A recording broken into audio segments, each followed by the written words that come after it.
when they were down, they were behind the tempo, where they were reacting, but still making it stick, was phenomenal. And the thing is, Samsung have played a fairly similar style to SKT here at Worlds. It's just that now they're up against the real thing, and they're losing tempo very quickly. I agree with you. So much of it is in-game, and the first game was by far the closest one, where it seemed to come down to mere seconds. The first ban that is different than what happened in game one is this Olaf ban by SKT, where last time they banned Misfortune. However, Samsung has identical bans to the last time they were blue side.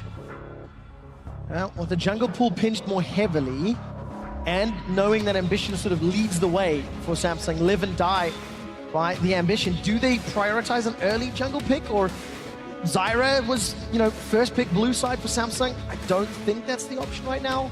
I think it's very strategic what SKT did by banning the two junglers, because we wanted to see Ambition on a powerful jungler. But here, the Lee Sin, when Elise is still on the board, doesn't actually give them that much of an advantage. And I don't think they want to pick the Zyra, because they're a little bit afraid that Wolf has learned how to play Misfortune.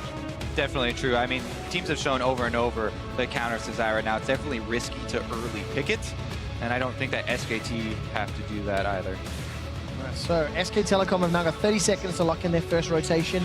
They went Jin Olaf in the previous game. Obviously, Olaf is banned, Nidalee's out, Lee Sin's off the table, so safe picks. And Baker's going to be very confident to anything with this Orianna. Yeah, well, he did have to pick it before Crown's mid laner in the first game. Confident in doing it again. And this is with just the Ryze, Cinder, and Cassiopeia banned, so would Crown do it? I mean, see, yeah, you say just with the, Cassiopeia and Ryze banned, but those have been the three champions that he plays. He played Varus one time, tried to play Varus, and Bjergsen solo killed him instantly with the Syndra. So definitely lost a little bit of confidence on that, because that was something that he played a lot during the regular season as well, was the Varus. Another thing that he fell back to. However, it's just so vulnerable. Yeah, I completely agree. We were wondering about the depth of Crown's champion pool, because he had been so good on that Reach for the stars. Thing is, Victor is still available, and that was an okay matchup for them against the Orianna. But if SKT has struggled against a champion, it's been Aurelion Sol. And let me say, again, the effects of SKT, what they do so often in these best of series, where they let their opponents choose their best champions and go ahead, Crown, have your Victor, and then they beat him with it. Now he's reluctant to go back to it, even though that has been his most comfortable champion, his best performing champion. Now they're reaching.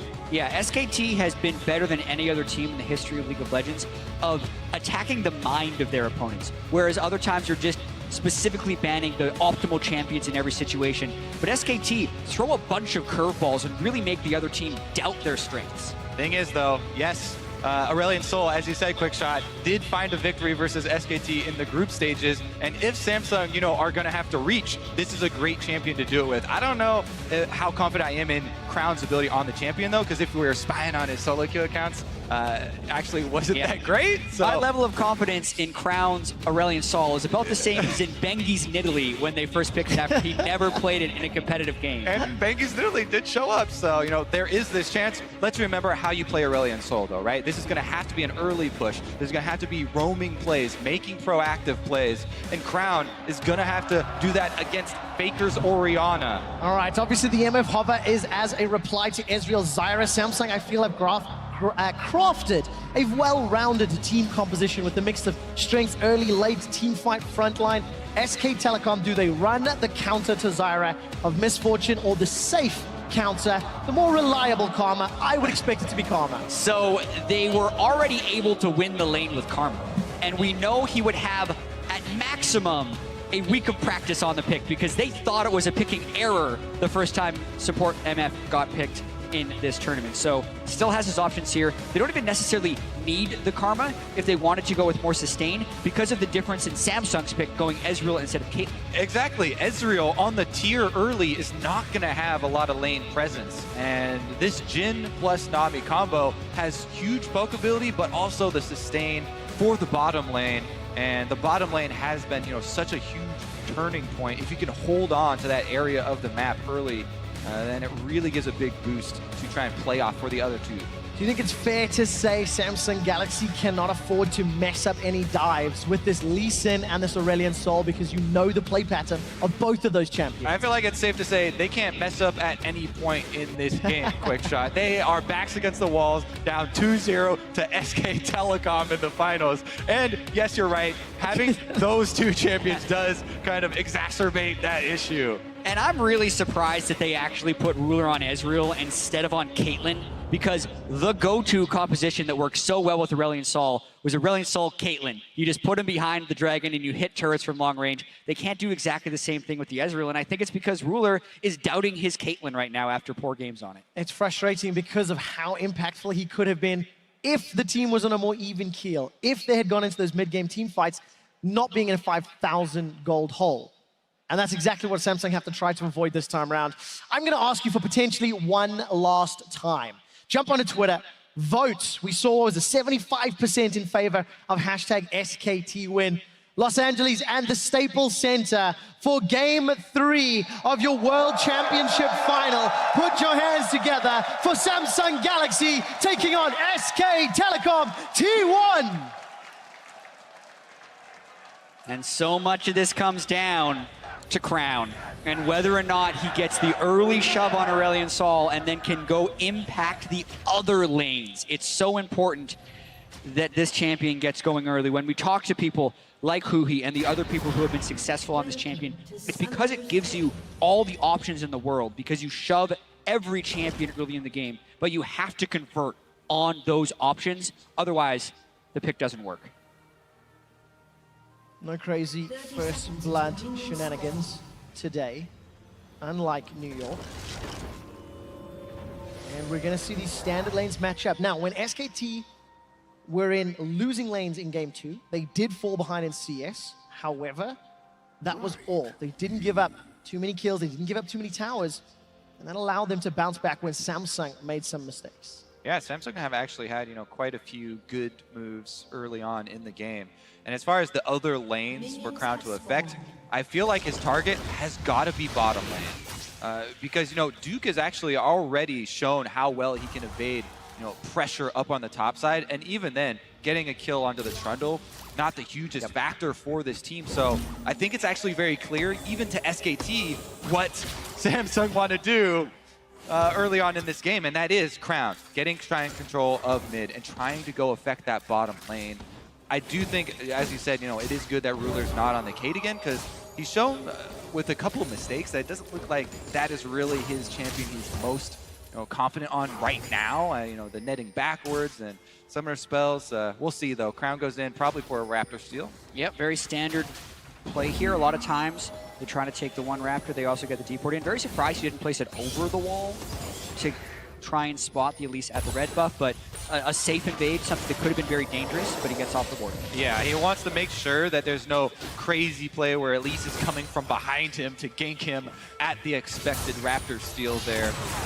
Does pay off, grabs them both. We're watching Ruler and CoreJJ again go toe-to-toe with Bang & Wolf. Bang & Wolf, arguably the most seasoned duo lane in the world. We've been playing together for 3 years. Duke going to be pushing Cuvée out, but Bang & Wolf, they're under some pressure. Ruler and CoreJJ, that's a Ignite Zyra, trying to shove in, trying to get poked down, but they need to get through Wolf's mana pool, through the sustainables, and through an ebb and flow heal, which will be coming in for Nami.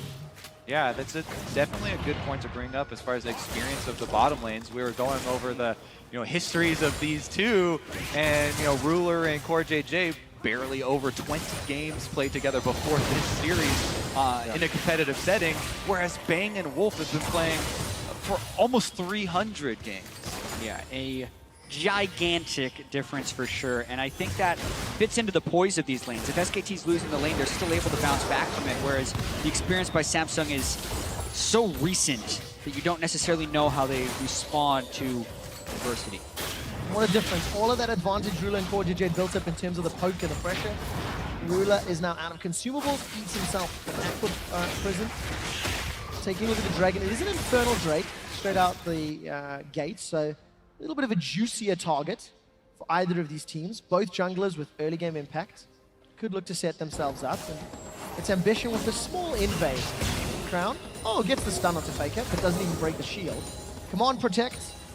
greater than Star Surge at this rank. And let me just touch on Ambition here, what he's doing with this invade. He wants to make sure that he doesn't waste time on the pure, pathing top lane for the top lane gank. Knows that he has time because Poppy wants to get those minions. Bottom lane actually will be more Double ganks at impactful. the same time. Good flash from 4JJ, sidestep from Ruler. Ambition's looking for Duke. Flash is still available. Sonic Wave followed. Duke holds onto the flash for now. Chomp, not going to be enough for a stun. Duke gets away with his life. Crown, running a little low on mana, but still pushing this wave in, shoving Faker in again and again. Yeah, interesting ganks there. Really just trying to get the summoner spell out of Duke, and they would need to make a return gank before he can hit level 6 if they want to be able to convert that one. And the same is true for the bottom lane. Both ganks do find a flash on a priority target. Core JJ on Zyra is one as well. Mid lane, though, don't chase into the fog of war around mid lane is one of the first rules. Learn as a jungler if you don't have vision on that side, especially early on. Crown just wants to be able to continue to shove in so he can get better recall timings here. Interesting that Ambition's also harassing the Raptors when Crown is relatively low on resources at this stage in the lane. Looks like Aurelion Sol would want to recall before making this play. Ambition's going to be in a little bit of trouble. Flash is available to him. Faker no shockwave though. So Ambition takes the poke and backs away. We did touch on, the experience as far as pro play difference of the bottom lane, but I want to back that up with a few stats as well. Coming into this series, Ruler was averaging down 6 CS at 15 minutes across the board, even though Samsung have only lost 1 game. That's a lot of CS to be down early on, especially for having won so many. Whereas Bang, we've already talked about this, he's got the highest KDA of any player at Worlds, and he had the highest damage per minute of any AD carry, fulfilling his role to a T. Yeah, and you can see it in this game right here already being so massive. And I like the Nami adaptation against the Zyra as a gank approaches from the mid lane. Level 6 is flashed away from Crown. If he got pulled back into that, would have gone flash and goes down. Yeah, and it's the little things that SKT do. It's not like they're pulling out this insane support pick, but they have taken the time to figure out that they can beat Zyra without having to go for the support misfortune, which takes away the fear of that pick as this series has progressed. The Jhin Nami is actually winning this lane pretty substantially down in the bottom side. Has had a little bit of help from Bengi's release. No flash on Core JJ, gonna put some additional pressure onto that lane. QV's been able to farm up to 6, even with a gank up top and no flash on Duke. Still behind in CS. Yeah, I mean, honestly, even though Samsung are, right there, neck and neck as far as gold is concerned, it doesn't feel like they have very many options on the map. Because we go down the checklist, okay, Aurelion Sol is going to want to push in. He doesn't have, early purchases of damage, and neither does an Ezreal, which is the lane we said he wanted to attack. It's a tier Ezreal versus a Nami Jhin lane that's already ahead. If Samsung is to make an early move, it's going to be difficult for them to convert on the play, and SKT can afford to play reactionary. This time around, Star Surge doesn't find Faker. Faker actually ghosts up, realizes he's down an ultimate, and there's support coming in from Ambition. Yeah, down in ultimate and down in jungle pressure, as he knows Banky is purchasing at the moment, so he rightly backs off and burns the very low cooldown summoner spell there. Now, we also have yet to see Crown make any substantial roams. He wasn't able to take his lane shove in the river or even sync up with jungle invades as of yet, and that's what we've seen out of the successful Aurelion Sol. Potential jungle invade here. Vision from Ambition onto Bengi. Ambition's got support from QV, some pings onto Crown as well, but no roam just yet from the mid laners. That being said, Crown's doing very well in CS and is kind of equalizing the gold difference of the bottom lane that's in favor of SKT. Plus, that control mid lane does result in a red buff steal. Not the largest of objectives, but Samsung definitely something for their troubles. These wards will see any sort of move to bottom lane as well. Ruler's caught up, stunned down, curtain call. Damage will be blocked here by Core JJ as Ruler standing behind his supports. Yeah, and what we see here is Samsung would want to be able to go down to that side of the map, but they can't because of the pressure. Oh, dashed away from. Ambition gets out of range of the shockwave. It would have been enough damage to kill him, but regardless, backs away. Yeah, and it's the pressure of this bottom lane that's stopping Crown from having a large impact on it because he can't necessarily roam through the river. He's going to try coming through the brush, though. All right, flashes are available for Bang. Here we go. Wolf, Number 1. It comes up, Star Surge. The Star, Voice of Light, locks down Bang. Celestial Expansion is out. Here comes Bengi. Bengi gets a cocoon. First First blood onto Bang. The tidal wave is flashed away from as Core JJ runs for his life. Exactly as we set it up. This is a tier Ezreal, very low damage. Aurelion Sol, no damage purchases. And the bottom lane of SKT is a Jhin with early armor penetration. They can afford to play reactionary there. Overextension from Samsung does give up the first blood. Yeah, Cuvée hits Duke out of the duel, but that gank was awful from Crown. You could say that they said, hey, we really need help bottom lane. We can't let Bang get going. But for all the things Kobe mentioned, Tier versus the serrated Dirk onto Bang, they're going to lose this duel. Look how late Bengi actually is to this play after all of the damage had been burned. Even if it was 2v3, they might have still had to run away. But Bengi comes in, secures the first blood for Bang, and easily build on the strength of that duel lane. If you want that play to work, you need to bring all of your damage. Exactly. You have to bring your teleport, you have to bring your jungler. They didn't even have, Ambition down there passing. Now, they will get the consolation prize of the dragon, which is an Infernal Drake, which is extremely important. So at least they do get this counter. They need to sneak it very quickly, though, as Banky's on the way. Mini map, some threats coming in. Crown should be able to get out. You need that Common of Legend, not this time around. Boots of Swiftness going to help him out. So first blood onto Bang, plus 25 CS, let's call it. Gives him a 750 gold lead, already at 10 minutes. Even in the mid lane, that roam from Crown allowed Faker to claw his way back into the lead. And for Samsung Galaxy, they do have some scaling on their side again this time around. A lot more of a risky early game. Crown once again takes the shockwave from the blue buff Faker. Yeah, when Faker's able to get blue buff, he can start applying this type of pressure, which is very important. And as you mentioned, Quickshot, because of all of the gold lead being on SKT's 80 carry, this mid-game becomes incredibly important. It does indeed. Voice of Light comes out. Bengi is going to repel apps as Celestial Expansion is not finding a target, and Bengi just gets out of range of that Sonic Wave. It looked like a close fight, but nobody really had killed him. And also most of the damage goes to the jungler there, where Bengi can go back and farm. Now Faker has control of the mid lane. He clears out some pink wards. Crown has to go recall on the Aurelion Sol, and Faker gets to push this lane in with that blue buff. Won't even lose any mana after it. It's 1,000 gold, gentlemen, and Samsung Galaxy's first few plays have not landed. They get maybe 2 more shots, if I'm thinking of this game, as the pressure builds for Faker in the mid lane, and Crown's effective gank range diminishes. If you take a shot at SKT, you better not miss. Luckily, Bang did miss, and Runa survived.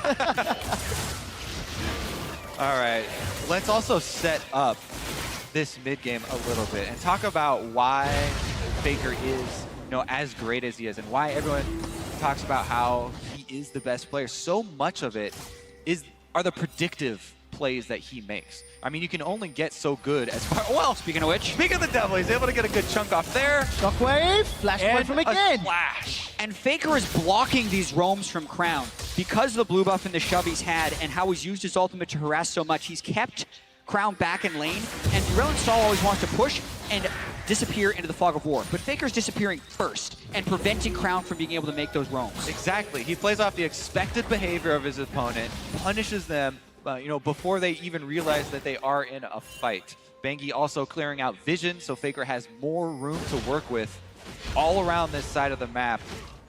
They've got, early alert system on Ambition. An exceptional play from SK Telecom to get the advantage. We've not watched Duke and Cuvée a huge amount, and even though CS is relatively even, Duke's been bullying Cuvée a lot. In his face, been pushing that wave in to Cuvé's tower over and over and over again, despite the fact Duke was actually the recipient of the first gank from Samsung Galaxy. Yeah, but then there was no follow-up, and he hit level 6 on Trundle, and now he's building up his way towards sustain. So unless Ambition was going to send 3 people up there, which you'd think they'd be able to do with the Aurelion Sol and the Lee Sin, but they haven't been able to do that because of the mid lane pressure from Faker. Exactly what's been happening for 13 minutes. Cuvée needs to find that great teleport play. Throw the hammer down. Crown looking for Faker. No ghost yet, and never chase into the fog of war. You don't know what's waiting in the darkness. Definitely true. The darkness, though, Bengi's moving up to the top side to look at Cuvée. All right, let's follow the cocoon from Bengi. He needs to try lock Cuvée down. He hits the pillar, actually blocks it. Oh, once again, Wow. Easy peasy. Duke and Bengi literally took no damage. Shred the resist, tank the turret with the guy healing off of him, and they like you say, make it look easy.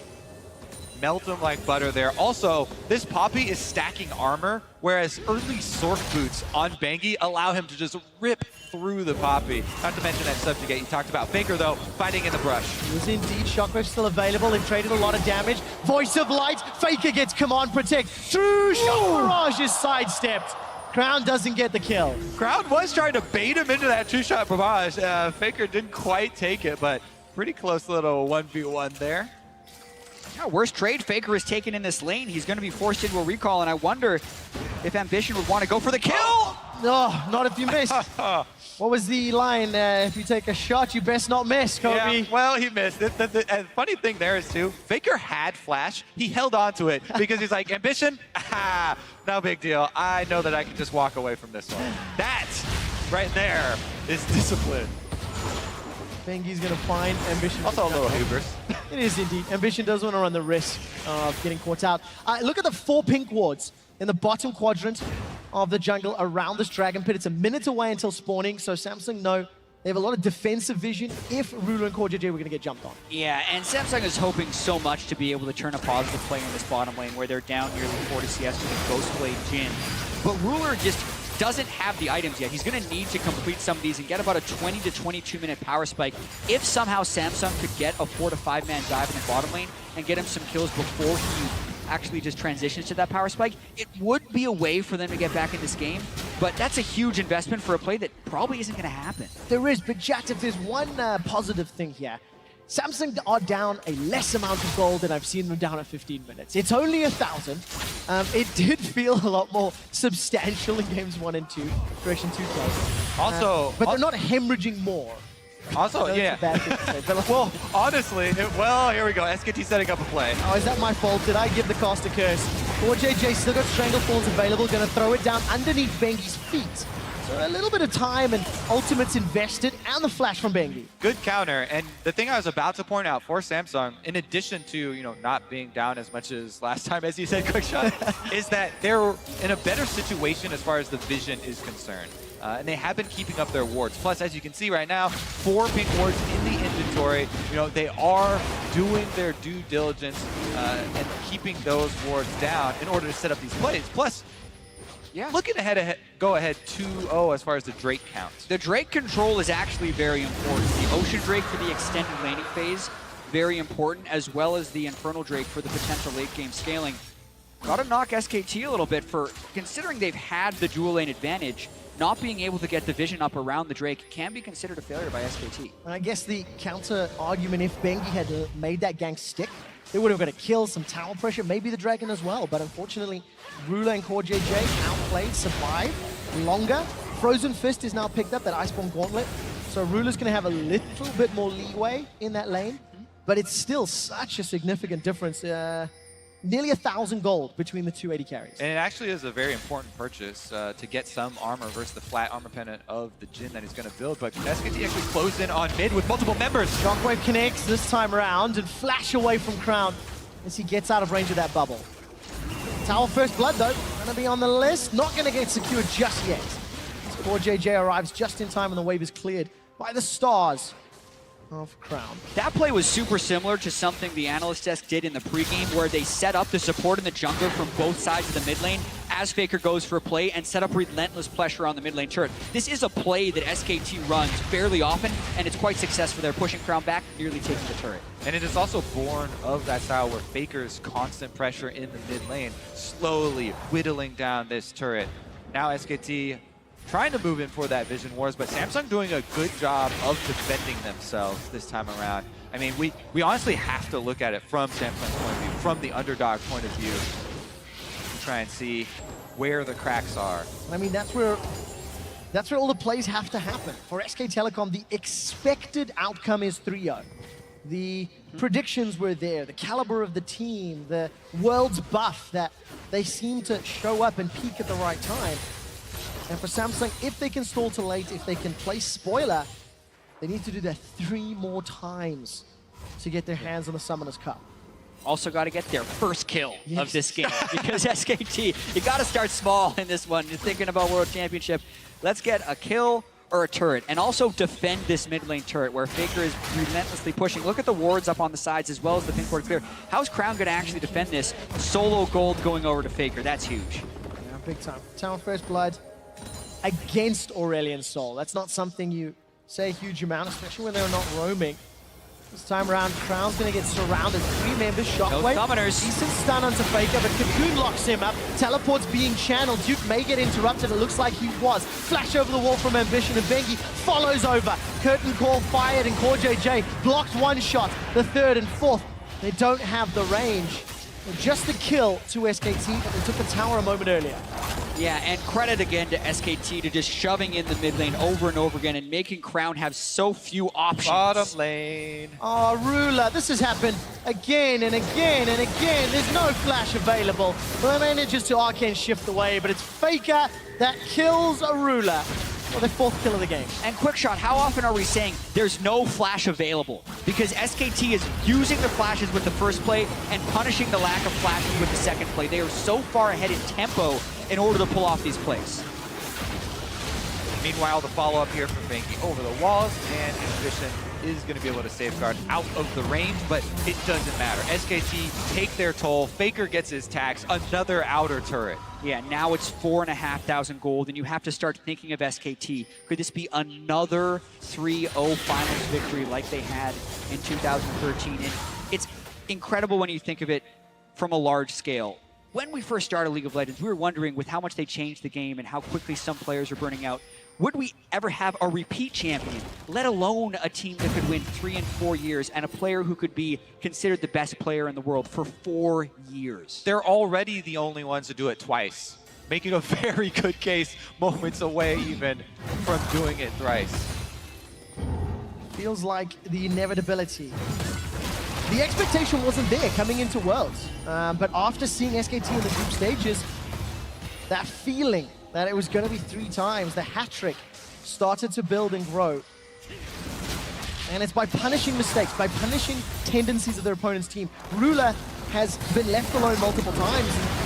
Look how well executed this dive is. Cube gets a decent stun, but some damage onto Bengi and Duke, and you know, it's just, it is methodical and calculated. Yeah, and the play that Samsung would have to bounce back, SKT is already blocked. They don't have anyone in the dual lane with which to dive someone on the other side of the map, and they already have Jhin in the mid lane to try and block a push over there. So really, SKT just playing incredibly sharp as the series progresses.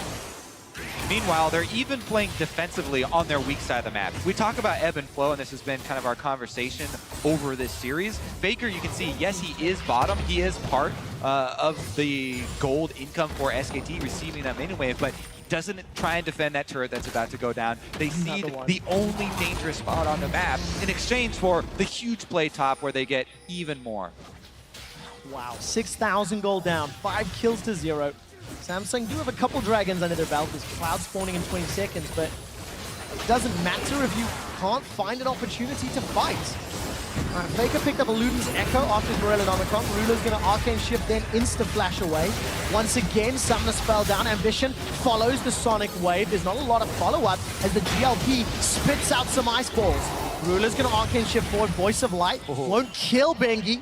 Bengi actually proto-belts to safety after being tagged by True Shot Barrage, but Samsung throw everything and the kitchen sink and don't even get a kill. I think that may get a 3rd Drake for it though, and that is the one thing really going in their favor. The problem is, even with all the Drake control, SKT are going to go back and purchase, and the combat strength for them right now is more than enough to still take this team by victory.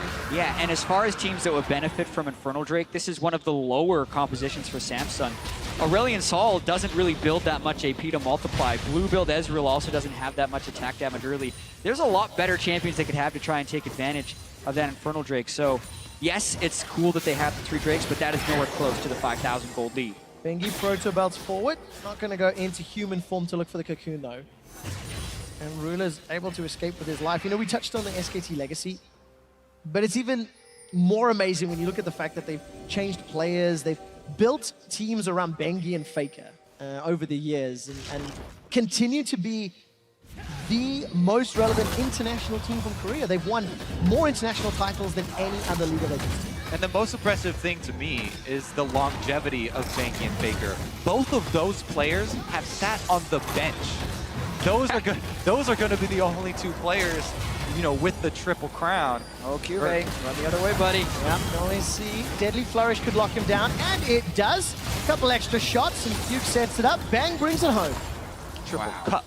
And the Infinity Edge also being built early instead of the Duskblade, making sure he's got some late game insurance on that Jhin. And I agree with you guys, the duration of dominance for these players. Bengi also just sticking with SKT and Coma as well, knowing when to sub the players in to really utilize the six-man roster in their last two big World Championship victories has been very impressive. Now they go for Ruler. Bubble, tidal wave, curtain call. Maybe that is the curtain call. SK Telecom sieging the mid inner turret at 25 minutes with an 8,000 gold lead.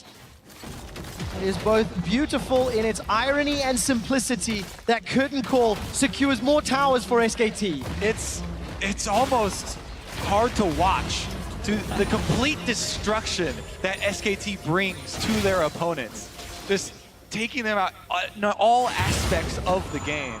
Yeah, and they have the right answer to so many things. They know where you're going to be going. They're there before you. They know what you're going to be picking, so they prep a counter for it. Duke's Trundle, the best Trundle we've seen for sure. And Bang already preemptively retreating Crown coming down the mid lane. And guess what? Now they have an answer. Where's Crown going to go? Duke's going to throw up the pillar. Does get stunned up, and GLP's already been used by Crown. Decent pin. Stun onto Duke. This might be the first kill. Dragon's Rage kick. Voice of Light is sidestepped, and Wolf is being tagged by those stars. QV stuns Wolf against the wall. Still not down. Shockwave catches two. And finally, Samsung Galaxy are on the board. It's 1 kill to 7, but now they're routed, running for their lives. Fake is on a killing spree at 3-0-1, and they trade it back. We said a couple minutes ago Samsung had to get that first kill, but the gold lead was about 2,000 for SKT then. Step 1. Ah, crap, forgot about step 2. Now they're down 9,000 gold to this team. Watch this one more time. Duke doesn't actually ult anywhere in here. Yeah, the reason they, get this kill is because Faker's so far away, and Faker is such a big part of that team fight.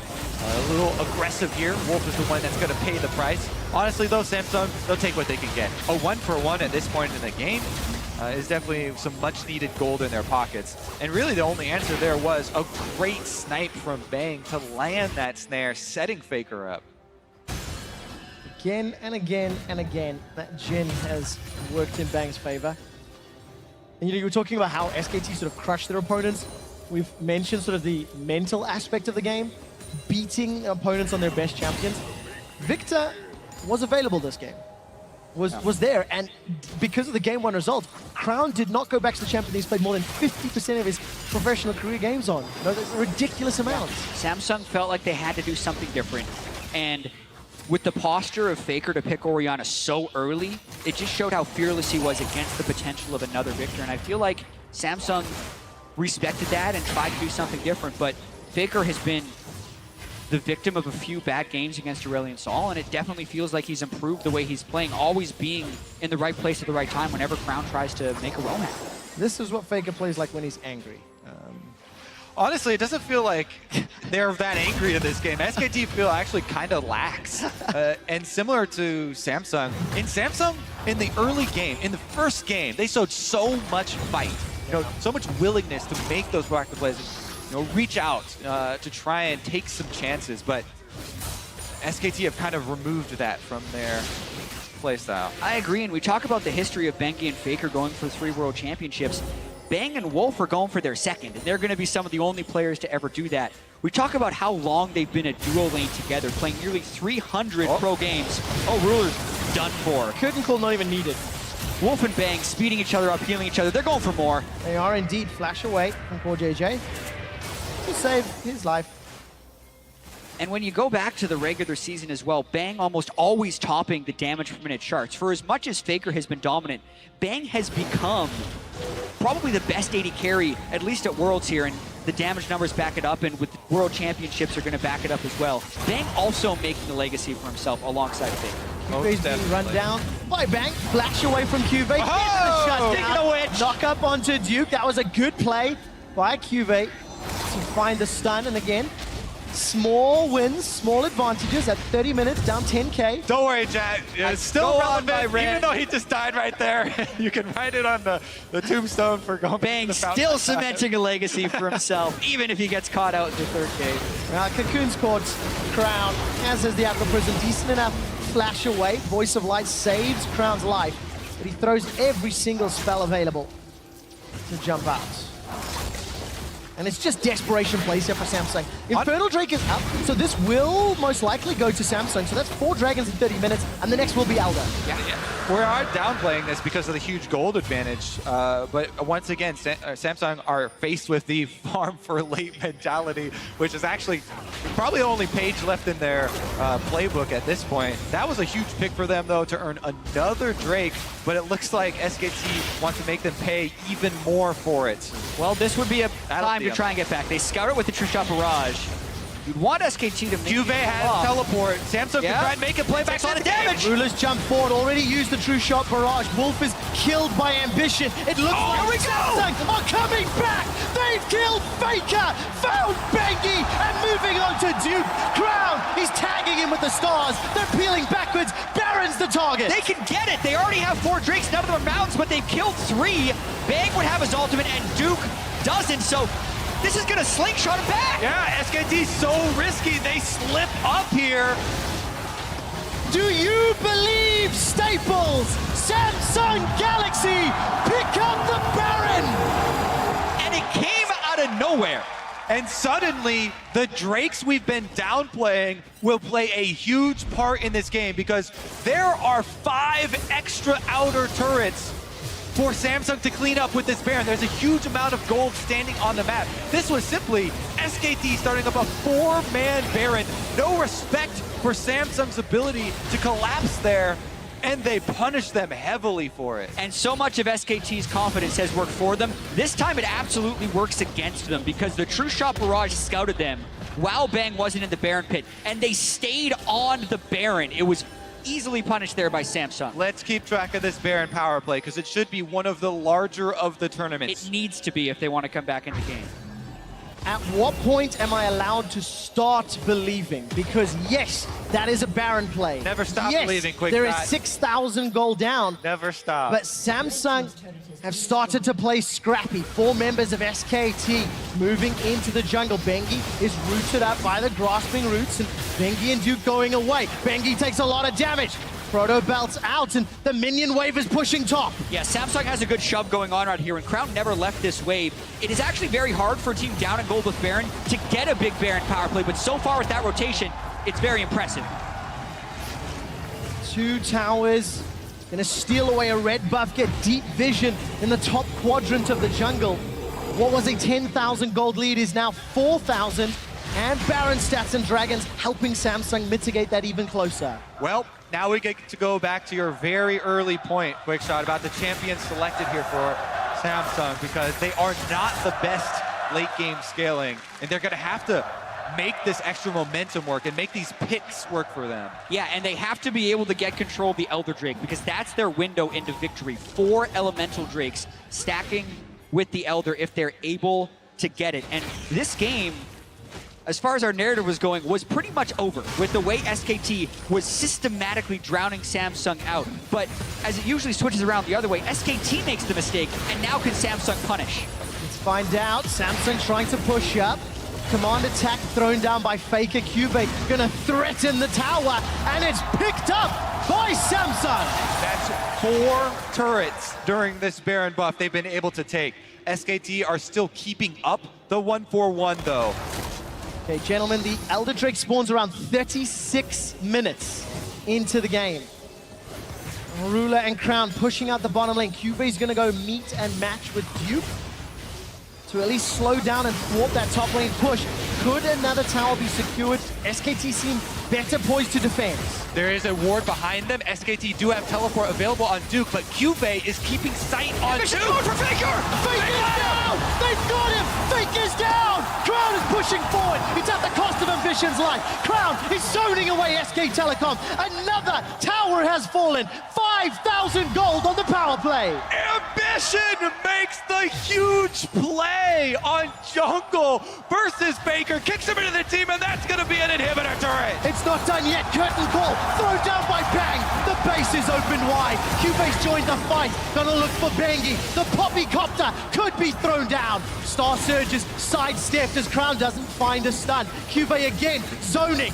Ruler's on the inhibitor, knocking it away. Crown's very aggressive. Very careful here. Flash available. Damage out. Cubase on the front line. Doesn't find the stun. Onto Duke. Ruler and Cubase running for their lives. Faker's up in 10 seconds. Ruler, Hiokin shifted forward. He's very aggressive. Caught out. Locked down. Cocooned out. Shut down by Bang. And SKT defend the inhib. Banky and Bang played that backline so incredibly well with Ruler shifting in, and they dodge out, land the cocoon, and take him down so close. Yeah, watching this play one more time as well, Faker was looking actually to try and get some type of aggressive engage when Ambition sneaks around the side. War Jump Flash doesn't give him time to react. Also, Faker's flash is down. And it's almost as if SKT was lulled into complacency by their own dominance in this game and weren't necessarily respecting the Baron power play there or the flank from the Lee Sin. This means they have to now reset and figure out how they can win this game that they had been winning for the first 28 minutes. Samsung Galaxy now on the warpath, trying to close this gap. 3,000 gold remains for them.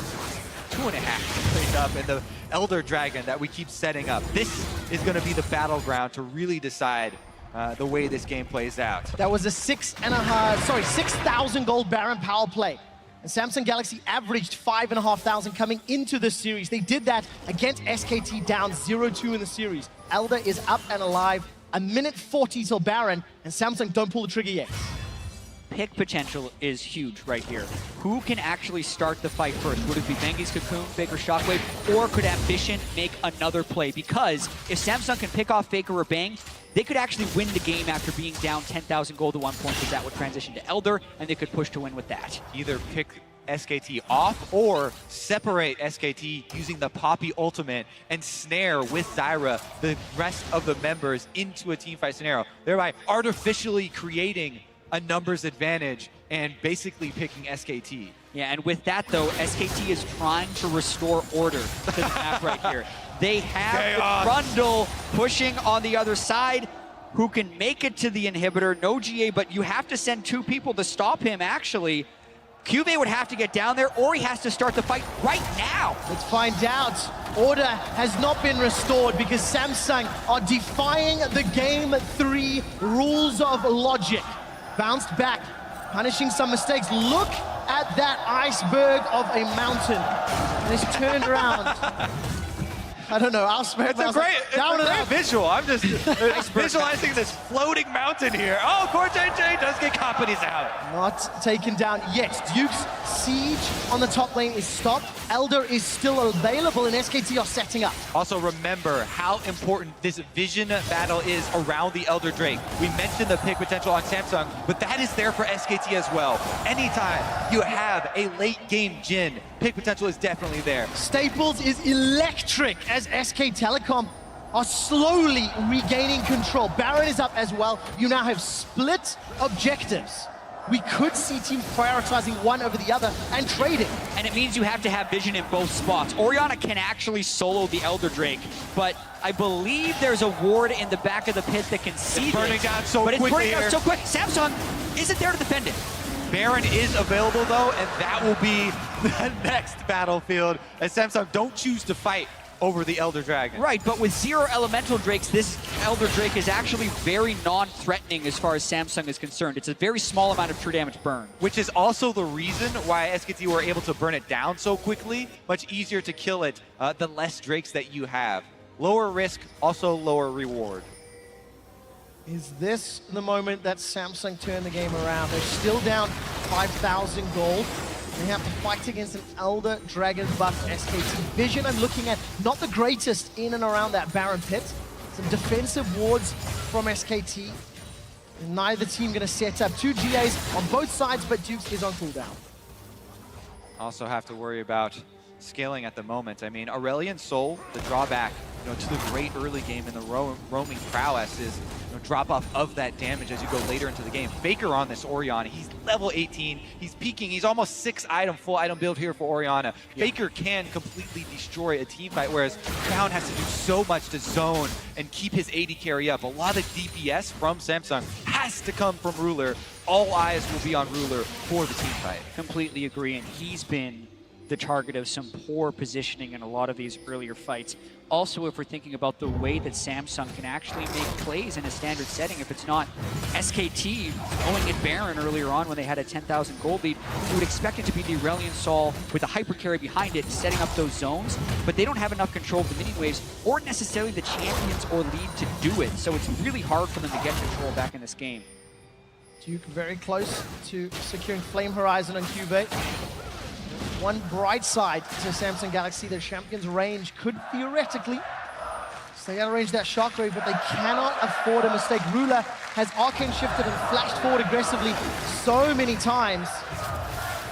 Most of them have actually backfired. Ambition does not follow the Lee Syndrome. Instead backs away. Yeah, Faker again, picking up his 6th item, Zhonya's Hourglass. Before 40 minutes, he did the same thing game 1. Now it becomes about getting picks. Wow, Flash was used by Wolf in exchange for a ward. No Dragon's Rage if a Baron fight were to break out for the next minute and a bit. And instead, it's just a Vision battle again. As Kobe, both of these teams are now trying to play around the Baron. You can see how pivotal it is to initiate plays for both teams. And because of all the extra damage here on SKT, they've been able to gain control of this Baron pit, and establishing Vision is that all-important first step because of the importance of the pick. If Samsung get a pick, they don't have nearly as much damage to threaten. And Ruler, the prime target! Caught out by at least one shot from the critical. The second swims past Ambition.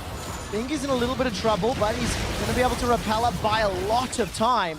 That is so much poke, though, and Samsung doesn't have the sustain nor the vision of the Baron pit to deal with that in the right fashion. Ruler has to stick around now at half health. Shots onto Ambition. He's still got that GA. SKT have started Baron. Watch for Bang to hold on to that crit shot as long as he can. Uses it on the Baron. He's got to reload now. Cubase now pushing forward. Stuns up Bang. Already trying to back away. Cubase in trouble. His verdict has sent SKT away. Wolf gets hit by the Baron. It's helping Samsung. Wolf goes down. Core JJ gets his first kill of the game. Bengi and Duke, they want to reply. Not only do Samsung stop Baron, they get a kill as well. Samsung still have life in them, still fighting here. They're able to take down Wolf with the help of Baron. Pincer movement there, and they buy more time in the game. And look at the summoner spells. Only Flash used by Cubase. And here, you mentioned Bang wanted to hold on to the 4th shot. He doesn't, and that gives Cubase an opportunity, but it's all about the Poppy ultimate here. Ruler zones Faker up from the side. Wolf is again trapped between Baron and the enemy team, and Bang just barely flashes that last heroic charge. Otherwise, it could have been 2 kills for Samsung. Cubase did an immense amount of work in that deep fight. Samsung going for Baron. They're the ones tanking it. All of SKT is here. Curtain calls, firing, lands onto Cubase. Star Surge not going to stun anybody. Crown's taking damage, throws down the GLP. Baron's helping out. Only Cubase is caught. Faker's tagged. Bangs on the back line. Faker uses the hourglass. He's bought so much time. GA's popping. Faker is killed. Duke gets his GA popped as well. He's going to spawn, but here comes Bang. Bang's running low on ammo. Whisper wants blood, but he's running away. Deadly Flourish finds nobody, and this time round, SKT stop Baron at the cost of Faker's life. And it's just the one death and not the Baron, as you say. Wolf was returning from base, so Samsung do a very bold Baron start with the complete intent of peeling off to kill Faker, but SKT manages their defeat there. And they even traded one Guardian Angel of Peace for the actives here. All right, here comes Samsung. They pull off of the Baron, and Duke walks away with the Shockwave active. Ambition, once again, targets Faker, kicks him into the team, and the rest of them take care of the damage. And the margins in these fights are so slim. Look at how low everyone is on Samsung as they do that. And they're forcing again. No Faker this time. This is not a replay. Fake is still dead for 5 more seconds. No flash on Bang either if Ambition can get him. 4,000 hit points on Baron. Stranglethorns will buy time. Bengi's caught out the pit. Ambition decides to peel for the fight. Ambition takes a lot of damage, but Duke is the target. He's tanking up 5 members of Sangsum. Ruler goes forward with the arcane shift. Faker's alive! He's on the way! He's respawned, and here comes Faker! Are you kidding me? You have to work so hard to take the late game of first SKT. They are run off of the Baron. Faker revives.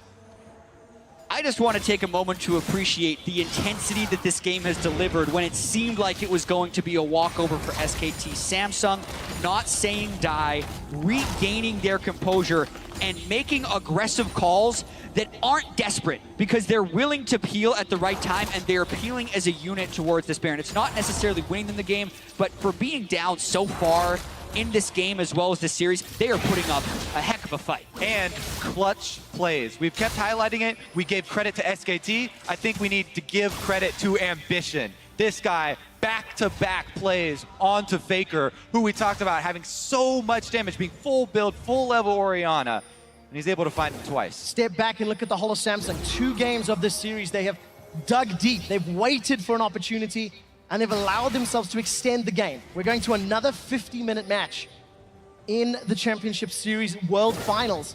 This was meant to be a 3-0, and yes, it still could be. Samsung is showing way more spirit than a lot of people gave them credit for. I agree, but we also have to look at what is still a Herculean effort for them to come back from. SKT's team has just so much health to cut through. Duke's build is insane. He's transitioning for later and later game tank items, and Samsung just might not have the DPS to kill him in these fights.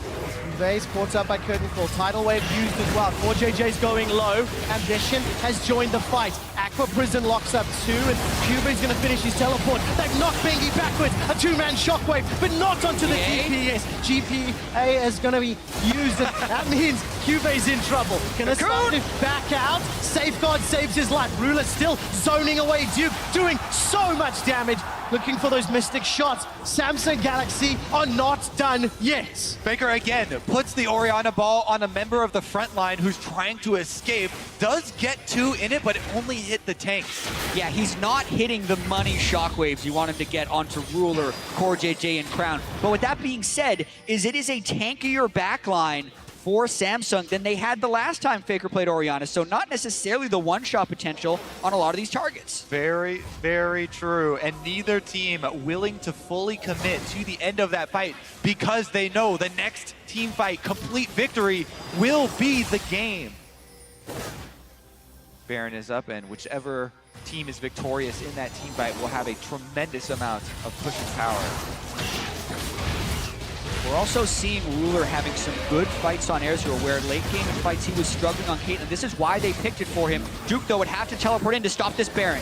Well, Samsung are going to peel away. They've not fully committed for the objective. Duke has decided not to teleport in yet. He's going to have an advantage. It's huge. Cuvée doesn't have teleport. Duke does. They didn't force the teleport out from Duke. That means SKT can force 5v4s at Baron.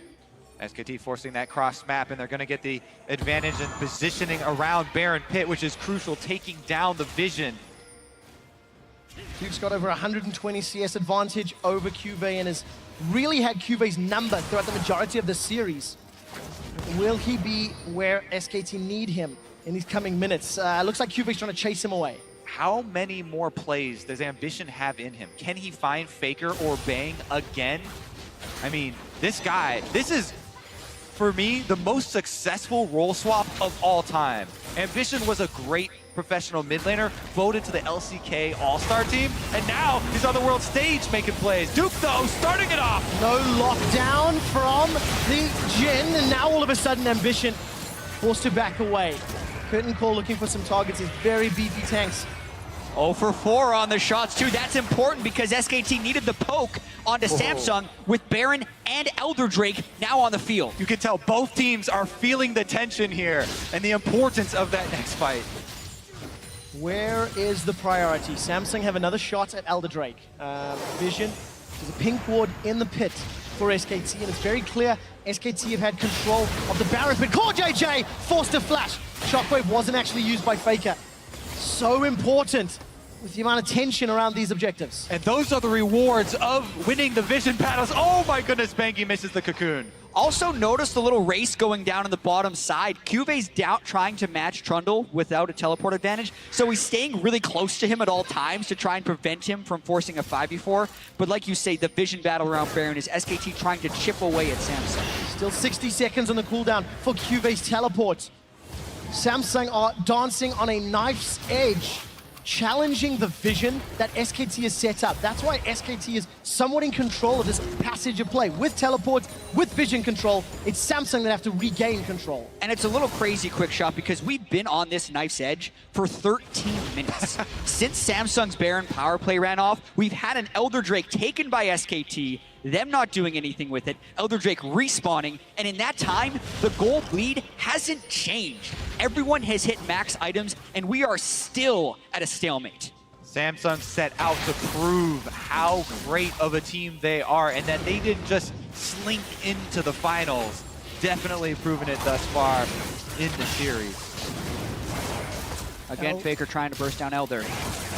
This time around, though, Samsung are closer. Ambition's not there. Don't think they can get there quick enough. 5,000 hit points may be enough for a challenge. Duke is on the front line, looking at back down Crown. Elder Dragon is secured by SKT. Crown takes so much damage from the curtain call. Cube's trying to back away. The call is run. The call is run. Samsung are trying to follow Ruler. Cube's flashed over the wall. Ruler arcane shifts to safety. The dash, the dive. Nobody's died just yet, but Samsung are ticking. They're low and in trouble. Even if they get back to the base, they're so low, they're going to have to heal, and SKT have positioning to return to Baron with the Elder Dragon buff. Clutch secure there. The Ezreal came through, and I saw it at 400 health, so that was very close to a steal. But as you say, the health bar is too low. Looks like SKT can get this, but Teleport. They're trying to stop it. SKT have got so much damage. I don't think they'll get here in time. Baron down to 1,500. Looks like it's secured. Baron and Elder for SKT. Cube's now left alone. No support until Ambition safeguards his way into the pit. Faker has Shockwave. They're locked in. Stunned up against the wall. Bangy is popped. The GA looking to respawn. Cube still running for his life. Ruler, true shot barrage. Gonna be dodged by the rebound. Bang! He's out of mana. That's a great hammer. Ambition is still fighting in the front line. Ruler running low on mana. The arcane shifts forward. Trading. That's a shutdown. That's another. Duke is now the next target. GA pop inside the pit. Ruler sends the mystic shot over the tri-bush. Duke is going to die. It's a double for Ruler. SKT lose 3. And Samsung can push up the mid lane. They're already onto the minions, trying to get an inhibitor turret for themselves. The death timers are so long at this point, post 50 minutes. They're looking to break inside SKT's base. The thing is, SKT got the Baron and the Elder Drake, so Samsung is trying to make this buffless push, but it's against a support and a jungler, so they can definitely get an hit. 20 seconds on Faker. As soon as he revives, they have to get out of town. How much do they want, though, with that death timer? Do they go for more? Inhibitor number 1 is down. Inhibitor number 2 should fall. Another Aqua Prison from Wolf, not doing enough. Samsung play the long game, and they back away.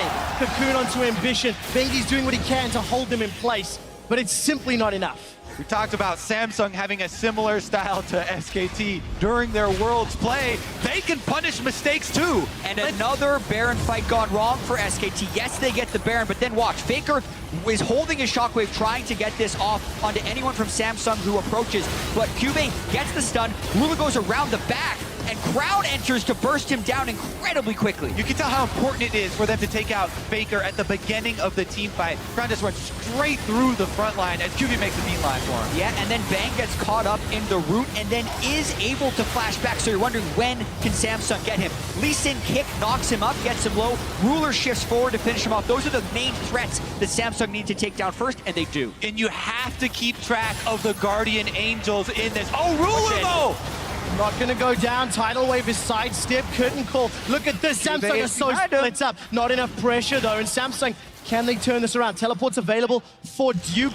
Again, we are in the split push. He's gonna be able to try and combat some of those supers. We're in such a crazy situation here because SKT need to control the minions of both mid and bottom, trying to overextend, but still be able to get back to their base to defend top. but they have empowered recalls on the people who didn't die, which is Bengi and Wolf. So they're the first ones to defend this one. Maybe they're going to be able to defend it. Samsung setting up pressure in the top lane. Duke still in the bottom lane. Baron will be up for 30 seconds. It's a minus 200 power play, thanks to the fact that they lost so many members, inhibitors and waves.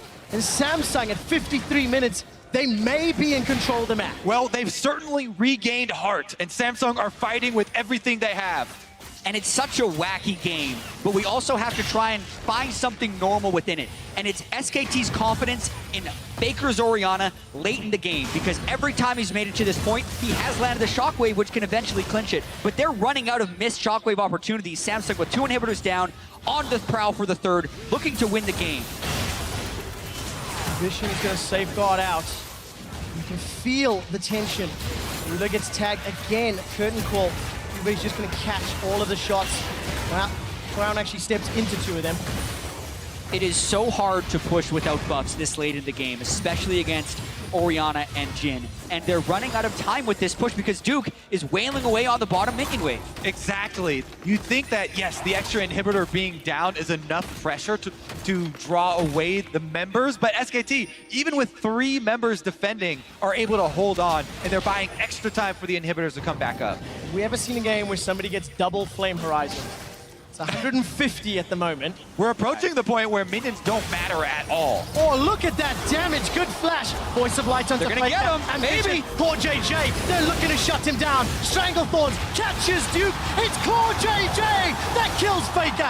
Duke uses the subjugate. He's running for his life, but you can't outrun 5 members of Samsung. Faker goes for the blade, doesn't get it. SKT down 3v5. Chat, we laughed when you brought up the reverse sweep of KT Rolster against SKT, but Samsung here are looking to end the game off of those kills. The solo laners of SKT are down. Watch the minion waves. They do not have minions. Bengi is cutting it off in the mid lane. These turrets are so hard to stop. They do not control Bengi, and he pulls it around. Curtain call inside the base is going to cause more headaches for Samsung. The game's not won yet. Bengi's pulling the minion wave. Samsung going to go for maybe the safest option. 30 seconds for Faker, 40 seconds for Duke. Win or die. That is what's on the line for Samsung Galaxy. How hard is it to beat SKT? They're at 100,000 gold, 55 minutes, still 5v3. Samsung looking for inhibit number 3. It's going to fall, the tower that is, as Samsung look to grab another inhibitor. They are still down in gold, and SKT will have a full complement of champions to defend the next wave. Those mid and bottom inhibs should be up very, very soon. And the thing is, even with all 3 inhibitors down, we're gonna have another respawn of Baron and Elder Dragon to fight over for these guys. The big deal is that SKT has so many minions to clear, but a pick onto a member of Samsung would buy SKT more time. Yeah, the Lee Sin ult being down may buy SKT some time to regain vision control in the Baron area, but Ambition incredibly tanky at this point. 1 inhibitor back up for SKT.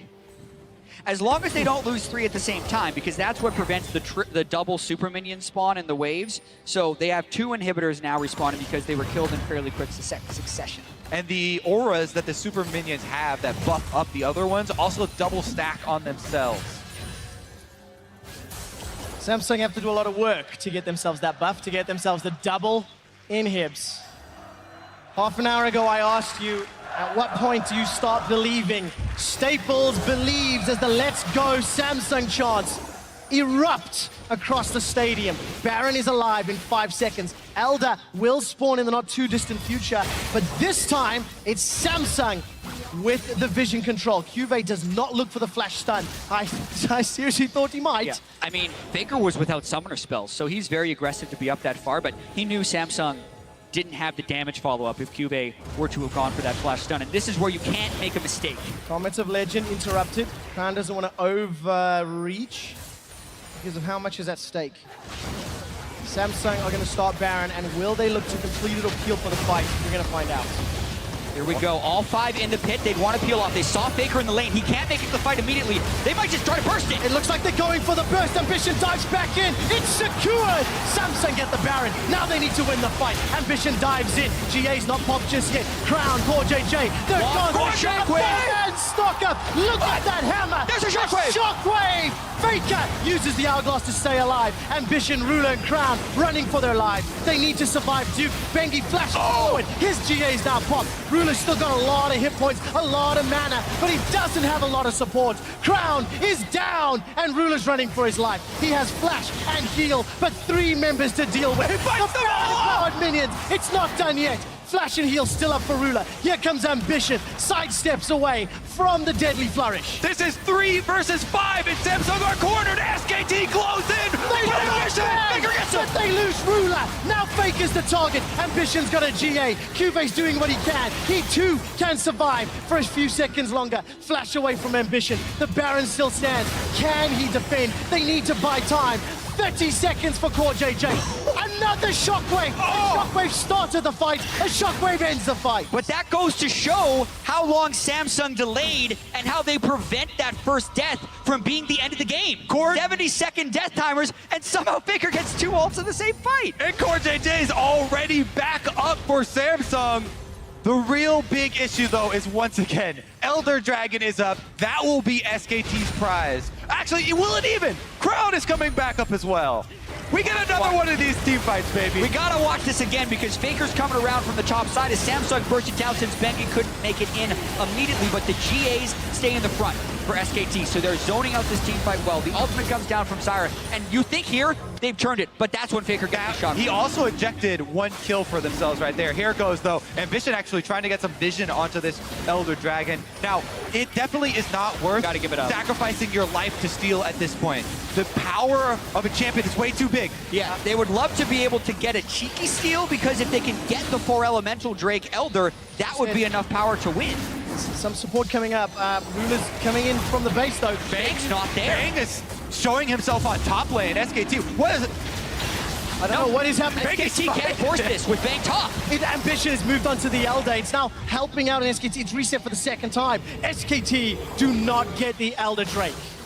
Okay. I'm going to talk that one up to adrenaline from Bengi, just straight up fighting the Elder Dragon. Duke should have been the one hitting the minion wave, which is what they have set up now. So they can teleport in if they need to, and they can manage the minion wave to begin with. But once again, this could be the first game, I feel like, in the history of League of Legends where a team gets 3 Elder Drakes and still doesn't win. Because if SKT gets this Elder, it's not the end of the world for Samsung because it's a 0 Elemental Drake Elder here.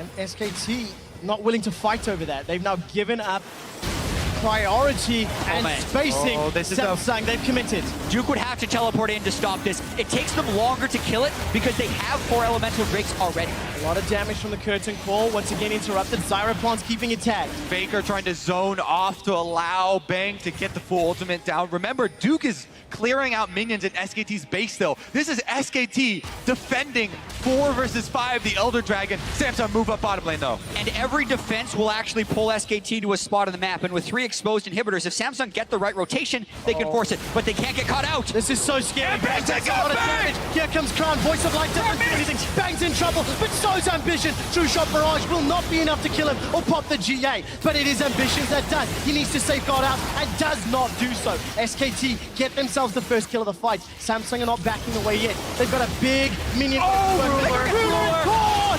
Faker finds him. That might be the pick that wins the game. Wolf loses his life, as does Bengi. It continues to be a 3v3, but Bang and Faker stay alive.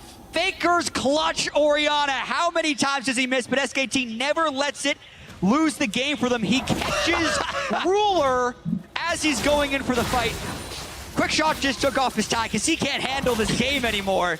62 minutes in, and even with that, SKT, because they lost Wolf and Bengi, the game goes on. I'm going to say right now that the longest game currently at Worlds, the record is 70 minutes and 20 seconds. So it's a possibility that we do approach that here in the finals. But look at this pick. Because they don't have the extra vision, Ambition is actually the one surrounded by SKT. And then after that, Ruler with the Arcane shift in, tries to, salvage the situation or something. This play right here, there's no no real reason for this. Definitely misplayed fight early by Samsung. He's going for a pick on a Faker, but with the shift and no flash up, Faker immediately turns it around. But that also sets up some damage as Crown is on the side of this fight with a 6-item Aurelion Sol. Bang also did a great job there, flashing that heroic charge. And man, the intensity here of this game. Banshee's Veil popped by Cuvée, and Elder Dragon plus 4 Drakes helping Crown out as far as damage is concerned on that Aurelion Sol. And you know, I'm starting to believe he's comfortable on that champion. It doesn't matter that we're 65 minutes in. The early game and everything that happened an hour ago is now irrelevant. Absolutely. The Elder Drake started again. Crown was top lane, shoving a minion wave in, but with a 17,000 health Elder Drake, it's not like that thing evaporates. Definitely does not. He fights his way out of the pit here. All right. A moment of calm here. Quick shot. Stop vacillating here. You mentioned longest game of Worlds this year. Longest game in World Finals history, I'm willing to say. Also, another record, Faker has, in this game, surpassed Uzi with the most kills of any single player at Worlds. 209 kills now racked up over his career for Faker. Another 20 CS will give Duke a double flame horizon. Can't say that I've ever seen that either. Duke is with the team this time around. Now slowly moving to the top lane, has to answer that wave, pushing into the SKT base. Baron is up in 30 seconds. There is no vision. And I just wanted to see the damage. We're nearing 100,000 damage for Bang, which I have never seen if they're able to win another fight. Like, this game has had so much conflict. It's insane that it's not over yet. If he gets 100,000 damage in a game, well, then they're going to be world champions, you think. The thing is, even if Samsung do that, they still need to win 2 more games. Ambition once again, caught by a cocoon in a bubble. Blue buff, I think, goes over to Ruler. That could be very important. Elder still on the map. Baron now on the map. Remember how incredibly important the Guardian Angels are in this game as well. Because of the deaths previously for Samsung, they've had to sell theirs, whereas SKT have 2 extra lives on the front line. And we talk about the DPS that Samsung has is lacking, especially against the healing and shielding and tanks of SKT. So that's only exacerbated by the fact that it's 2 GAs to 0. And the thing is, Core JJ has been the one to take up the extra damage because he's on Zyra. He's a mage. This is Core JJ's bringing the extra damage that the other lanes are lacking compared to the Nami here for SKT, which is full support. Bingy playing very far forward, zoning away Ambition, threatening the cocoon. Deadly flourish from Bang. I don't think it found a target. Samsung Galaxy now backing away. SKT trying to get some control in that Elder Dragon pit. Yep, Baron is also up again, though. So again, we have these split focused objectives as we had 30 minutes ago. But eventually, it has to have an impact on ending the game. The chokes are so important, and as you mentioned, because Core JJ has that Death Cup, it makes the chokes even more dangerous for both teams. And look at the wards. Both of the teams do have wards behind their opponents. Teleports are ready for both top laners, and SKT once again start up this Elder Dragon. Look at those 2 lanes. Somebody has to deal. Cube's in the top. It looks like Crown is coming in from the bottom. Samsung threatening this fight. You have to teleport in early because they need every member there at the start of the fight. So you have to be very careful about that long teleport time. Curtain Call's going to tag Ruler with 1. Ambition the 2nd and 3rd. Dragon is still tagged. It's not regen. Teleport's now coming in. It might be too late. 4,500 hit points. Ambition's looking to chase out. There's Shockwave still available. The Poppycopter sends 3 away. Duke and Faker left alone. The Dragon's still tagging away. Not there to finish Elder. Here comes the rest of SKT. It's reset. The Star Surge not going to lock anybody up, but Crown's down. He's tagged. He's down. He's killed. But at what cost? Both GA. The Dragon's still alive, helping out. Ruler is now on the wrong side of the fight. He's in trouble. Flash is still available. The Dragon, oh my god, it reset again. The double GAs came in so key there as the frontline sacrifices themselves, and we get more finals. I don't have a voice for more finals. I'll take over play-by-play. I got you. Samsung Galaxy continue to fight. Let me tell you, if they do go down in this game, it's going to be the longest 3-0 in World Finals history, that's for sure. Watching this fight one more time. Cubase, 3 members and the solo laners of SKT left by themselves. And they can't lock down Faker post on is because he flashes in the proper direction. SKT though, right for Elder. I think this Samsung are running for Baron though right now, trying to establish vision control and force can he SKT steal? to Can he steal? face tech that Ambition. Ambition steals the Elder Dragon. He gets away They're with also the there. lives. This is a 4 Drake Elder Dragon. He lives. Ambition saves the game once again. Could that be the breaking point that sends Samsung in game 4 in this endless game? 2013 LCK mid lane all-star transfers the jungle, picks Faker in multiple fights, steals the Elder Dragon, and buys Samsung a chance at the Baron. He has been so clutch this game, the initiations as well as the steal, but he has to do it again. Smite is up. They want SKT to fight them. The Elemental Drakes empower them so much. They want to peel for the fight.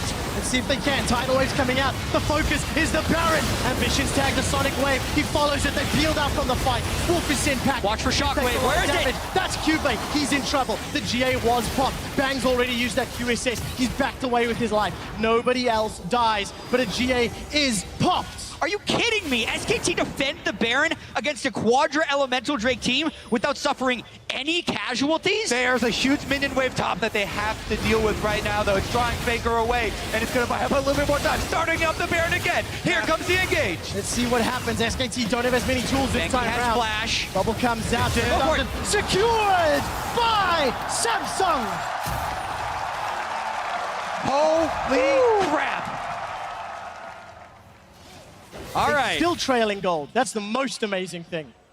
Quick chance for a breath. Samsung need to take this opportunity. The Elder Drake essentially secured them the Baron. It's down in 15 seconds. They have shown the ability to win fights, but they're very close fights. They're going to have to be very careful about moving in here because there's still one Shockwave or another 10,000 damage from Bang away from losing the game.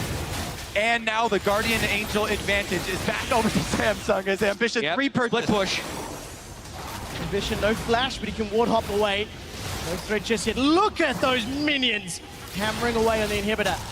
Top lane is under pressure as well. Cubase looking to break open the top. Ambition and Ruler, they break open the bottom. Pressure now moving. The Mage Core JJ on that full build Zyra. Now putting pressure on the middle inhibitor. Up top is that's three. That's three. Here we go. SKT last stand. Samsung Galaxy and SKT have had the longest game at World 2016, and the world might be stunned if Samsung can close this out. They're on the pressure. The Nexus turrets are being focused, and there's so many minions. 3 inhibitors down, double stacked up, super minions empowered by the Baron buff. This is the onslaught Samsung were waiting to pull off. Duke's in trouble. He gets kicked the wrong way, though. Crown throws out the Voice of Light. Bang is down, then forced away. He's onto the fountain to regen. The first Nexus turret is down. I asked if you believe. Staples, you got behind Samsung. They're now in the final fight. Strangleforce buys town. Crown's in trouble, but it's Duke that gets killed. Ruler, Arcane shifts forward once again. So aggressive. They're so low. Crown barely lives, and he's going to have to go back to base the heal after that one. But Samsung are going to finish it without him. It's not over. The Nexus is down.